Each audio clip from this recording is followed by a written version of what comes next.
আসসালামু আলাইকুম। আজকে একটা বোনের জীবন কাহিনী পড়লাম।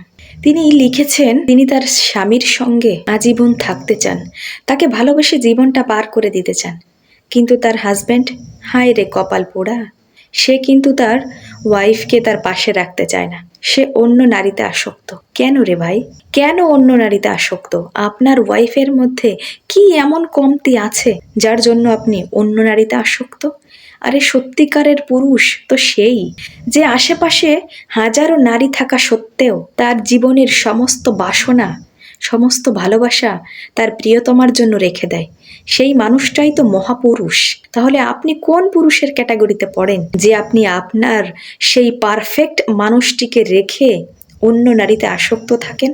আমার খুবই খারাপ লাগলো তার এই করুণ কাহিনীটি পড়ে। আসলে কিছু কিছু মানুষ তারা বুঝতেই চায় না আমাদের জীবনের পারফেক্ট মানুষটাকে যখন জীবনে আর থাকবে না, জীবন থেকে হারিয়ে যাবে, জীবনে ওই পুরুষটা খুব আঘাত পাবে আসক্ত নারী দ্বারা, তখনই সে তার মূল্যবান মানুষটির কথা বারবার মনে করবে। কি ছিল তার জীবনে সেই মানুষটার ভূমিকা?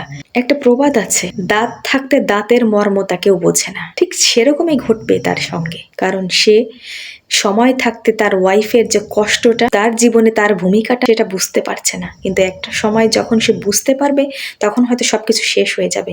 এরকম কোনো কারো জীবনে না ঘটে। প্রত্যেকটা ভালোবাসা ভালো থাকুক, প্রত্যেকটা ফ্যামিলি সুখে থাকুক, এই কামনা করছি। ধন্যবাদ সবাইকে। আসসালামু আলাইকুম ওয়া রাহমাতুল্লাহি ওয়া বারাকাতুহু।